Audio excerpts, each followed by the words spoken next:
Hi, my name is Hiwot. I'm a pharmacist, cosmetic formulator, and world traveler. If you're leading a conscious, clean lifestyle but too busy to sift through contradictory advices around skincare, welcome. I explain the science of skincare so you can pick products that fit into your lifestyle. My goal is to teach you how to fish and not go over individual brands.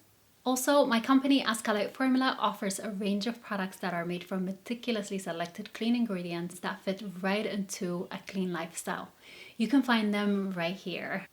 As promised, I'm here with all the information you need about natural oils, how they're extracted, what you should be looking for to, achieve your goals.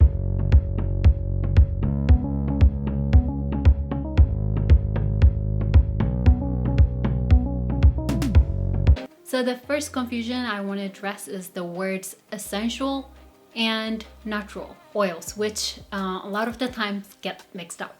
Natural oils, or most accurately called fixed oils, are oils which often are cold pressed using mechanical forces only. That also includes oils extracted using solvents. The main thing about fixed or natural oils is that they are not volatile at room temperature. When buying for high quality fixed oils, you want to make sure they're cold pressed. That way they retain the highest phytochemicals, the goodness we all want out of them. As you can imagine, cold pressed oils don't give high yield, which means the price of the oil tends to be higher than a non-cold pressed oil, even if they come from the same source. As an example, let's take rosehip oil, an oil most of us love. So you want the highest quality of oil, you should go for the oil that's cold pressed from the seeds of the berry fruit like rosehip. There are alternatives that are called rosehip oil but don't retain the phytochemicals we would want to get like we mentioned earlier. Essential oils, on the other hand, are oils that are steam distilled from the leaves, flower petals, and other parts of the plant. Like rosehip is never distilled, so it can't be called essential oil, ever. Distillation is a process that vaporizes a plant's volatile parts, condense, and collect. When you collect the final condensed part of the distillate, you have two layers, the oil layer and the water layer at the bottom. We call the top part essential oil and the bottom is what we call hydrosol. Also, essential oils are volatile aromatic compounds at room temperature. I hope that clears up the confusion. Natural and essential oils are commonly extracted from parts of the plant such as leaves, seeds, nuts, and flowers. Rice bran, on the other hand, is one of those exceptions which is extracted from the byproduct of rice grain, the bran called chaff. So here and there, you do run into exceptions. Now that the extraction methods are clearer, let's see how to pick a good oil based on your skin type. Generally speaking, fatty acids we find could be short chain, 6 or fewer carbons in its backbone, medium chain, about 12 carbons, and long chain from 12 to 22 carbons. Different oils also contain varying levels of the good stuff we want, the omega-3, 6, and 9 polyunsaturated fatty acids. Plant oils provide fatty acid composed of about 18 carbon atoms, whereas animal fats such as beeswax contain fatty acids of 20 carbon atoms or more. If you're asking why on earth we need to indulge our skin in lipids, I encourage you to watch my other video that goes over why fat is so important to the skin's health.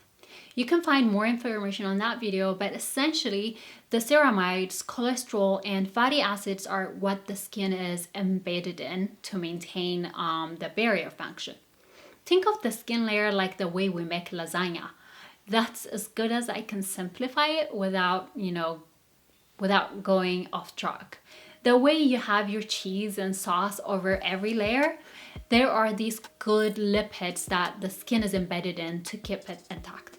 Ceramides are complex lipids and fatty acids are simple lipids. Too often, the disruption of these lipids is correlated with chronic skin conditions such as eczema.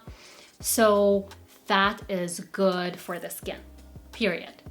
But we need to know what kind of fat, right? And I'm gonna go over that right now. The fatty acids found naturally in, on, or around the skin are long chain and are saturated with 14 to 28 carbons in length. So we can deduce that giving the skin oils that are similar to what is already present naturally is the way to go. Wouldn't you agree? Now, we all are unique, but to simplify, we'll go by the dry, combination, and oily skin. So that way you'll be able to tell if an oil is good for you before spending your bucks. So I'll tell you a little trick that no one will tell you, which is use HLB system. If you're asking what is HLB? Well, HLB is what we use to make emulsifiers, molecules that help oil and water mix. HLB stands for hydrophilic lipophilic balance. Without getting technical, every oil has its own HLB requirements. HLB scale ranges from 0 to 20. While it's meant to pick emulsifiers, what I'm sharing with you is, to help you gauge the comedogenicity of an oil. Did I say that right? Comedogenicity. Anyway, how clogging an oil is. So, for example, HLB required to mix shea butter with water is around 4 to 5 on that scale. Most natural oils like rosehip, pomegranate oil, etc. are around 7. If you take oils like squalane, which oily and acne-prone individuals swear by, it has HLB value of 11. So, the higher the HLB value, the lighter the oil. You can easily Google the HLB of the oil you're interested in, and you should be able to get results from credible sites. Hope this helps. Let me know what you find using this trick. My hope is to always empower you with information that you can go out fishing with, not hold hands every step of the way. With the geographical differences and everyone's unique needs, I don't intend to review every brand out there. Unfortunately, I have a very busy lifestyle to do videos more often than once a week. I mean, I am actually struggling to keep up with once a week. So, I'll give you as much information as possible that's empowering so you can do your research on your own. In the next video, we'll look at specific oils using the method I just told you about and see, if they're good for you. I hope you learned a few things from this video. If you like contents like this, don't forget to subscribe and hit that thumbs up so I know how you guys feel. Thank you and take care.